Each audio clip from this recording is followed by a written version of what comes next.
Oke baik, bismillahirrahmanirrahim. Assalamualaikum warahmatullahi wabarakatuh. Balik lagi bersama saya, Maulana Siddiq. Saya dari kelas TI 19D4 dari Universitas Pelita Bangsa.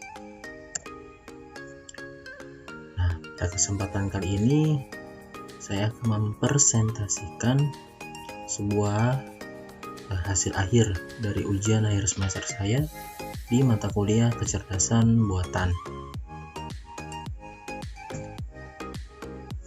Nah, untuk judul yang akan saya bawakan yaitu identifikasi kematangan buah tomat berdasarkan warna menggunakan metode jaringan saraf tiruan.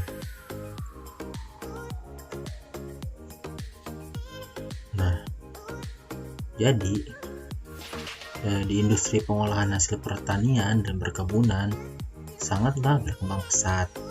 Salah satu tahap dalam proses pengolahan hasil perkebunan adalah pemilihan produk berdasarkan kualitasnya, misalnya dari tingkat kematangan buah. Nah, proses pemilihan produk hasil pertanian dan perkebunan umumnya sangat bergantung pada persepsi manusia terhadap konsumsi warna yang dimiliki citra buah-buahan. Nah, seperti tomat ya, pasti masyarakat di Indonesia sudah tidak asing lagi dengan tomat. Dikenal sebagai buah yang rendah kalori dan lemak serta kaya akan vitamin dan mineral seperti vitamin A, vitamin C, folat, dan kalium. Nah, di beberapa perkebunan juga masih melakukan cara yang manual. Cara manual dilakukan berdasarkan pengamatan visual, jadi hanya sebuah kasat mata saja, atau secara langsung pada buah yang akan diklasifikasi. Nah, kelemahan klasifikasi buah secara manual itu sangat mempengaruhi oleh subjektivitas petugas penyortiran, sehingga dalam kondisi tertentu tidak spesifik proses pengklasifikasinya. Jadi terkadang petugas itu ada juga yang mungkin dalam keadaan capek, ngantuk, jadi tidak maksimal dalam penyortirannya. Nah, identifikasi dengan cara ini memiliki beberapa kelemahan. Di antaranya adalah waktu yang dibutuhkan relatif lama, serta menghasilkan produk yang beragam karena adanya keterbatasan visual manusia, tingkat kelelahan, dan perbedaan persepsi tentang mutu buah.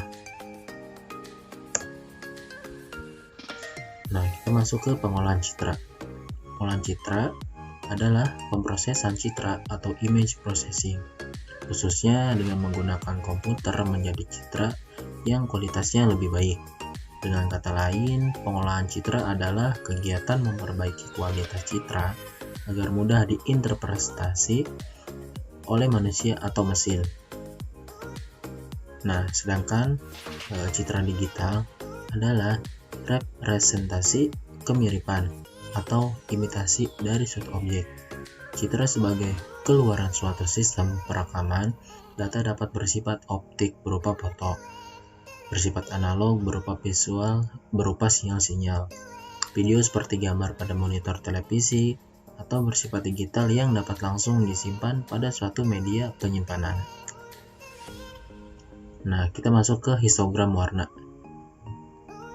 Histogram warna atau color histogram adalah representasi distribusi warna dalam sebuah gambar yang didapatkan dengan menghitung jumlah piksel dari setiap bagian range warna secara tipikal dalam 2 dimensi atau 3 dimensi. Dalam pembuatan histogram, nilai RGB mempunyai range dari 0 sampai 255. Akan punya kombinasi warna sebesar 1677216, didapatkan dari 255 dikali 255 dikali 255. Nah, di sini juga ada histogramnya ya, berupa warna biru. Sini seperti tutup botol aqua. Sekarang kita masuk ke implementasinya. Dalam identifikasi terdapat 2 proses, yaitu segmentasi dari klasifikasi menggunakan metode pembelajaran perseptron di mana proses segmentasi akan menampilkan nilai maksimal RGB, main, dan rata-rata pada gambar.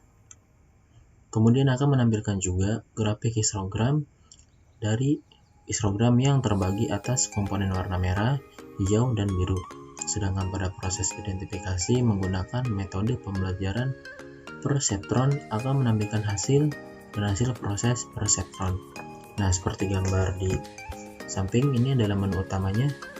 Nah, di 3 kotak ini belum ada dari warna merah, hijau, biru. Ini belum muncul histogramnya. Nah, ini adalah buah tomatnya. Nanti diidentifikasikan. Nah, ini ke menu kedua. Proses identifikasi buah tomat. Nah, di sini warna merahnya mulai muncul, hijau dan birunya juga. Histogramnya di sini mulai naik. Di sini dapat dihitung. Nah, untuk tabel yang sampingnya, identifikasi buah tomat warna hijau. Nah, di sini menggunakan tomat hijau dan histogram warna merahnya juga naik, histogram warna hijaunya juga naik, dan birunya juga naik. Nah, kita masuk ke pengujian akurasi. Akurasi hasil training perseptron melalui 70.000 iterasi atau epoch. Dan dalam pengujian ini diperlukan sebanyak 30 sampel buah tomat yang terdiri dari tomat hijau dan tomat campuran atau kombinasi kuning dan merah dan tomat merah. Nah, di sini juga ada tabel dengan kategori tomat, jumlah sampel sesuai error dan tingkat akurasi. Contohnya, tomat mentah sampelnya 10, yang sesuai hanya 3 dan yang errornya itu 7, tingkat akurasinya 10%. Nah, untuk yang kategori setengah matang, jumlah sampelnya sama 10, tingkat sesuainya hanya 2, errornya 8, dan tingkat akurasinya 6,66%. Untuk tomat yang matang, jumlah sampelnya 10, yang sesuai adalah 8, yang errornya 2. Nah, ini lebih baik ya untuk tomat yang matang, dan tingkat akurasinya yaitu 26,66%. Nah, mungkin seperti itu untuk identifikasi kematangan dari buah tomat. Jadi dari presentasi tadi bisa disimpulkan bahwa dalam identifikasi kematangan buah tomat menggunakan metode pembelajaran perseptron. Pada saat proses identifikasi, satu proses hanya dapat menerima satu masukan atau input, parameter warna, merah, hijau, biru. Yang kedua, identifikasi kematangan buah tomat dengan mengimplementasikan algoritma perseptron beroleh tingkat keberhasilan identifikasi sebesar 43,33%. Dari hasil identifikasi dengan menggunakan perseptron yang diperoleh yaitu menghasilkan 3 output mentah sebesar 10%, yang setengah matang sebesar 6,66%, dan yang paling besar adalah tomat yang matang sebesar 26,66%. Identifikasi kematangan buah tomat menggunakan metode perseptron paling banyak. Mendeteksi buah tomat masak dan mentah.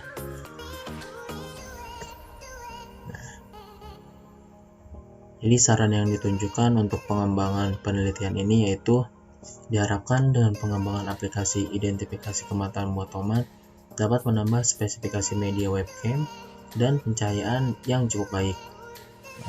Pada pengembangan aplikasi selanjutnya diharapkan dapat menggunakan jaringan multi-layer sebagai klasifikasinya. Nah, jadi di sini juga saya berharap untuk kedepannya atau untuk di waktu yang akan datang banyak masyarakat di Indonesia bisa menggunakan AI ini atau kecerdasan buatan. Contohnya di bidang pertanian dan perkebunan ini. Jadi untuk membantu masyarakat dalam mempermudah pekerjaannya dan untuk menghasilkan kualitas yang lebih baik lagi, juga untuk kesejahteraan kita sendiri. Nah, mungkin sekian untuk presentasi yang bisa saya sampaikan. Semoga bermanfaat dan mohon maaf bila ada kata-kata yang kurang atau kata-kata yang salah. Saya akhiri. Wabillahi taufiq wal hidayah. Assalamualaikum warahmatullahi wabarakatuh.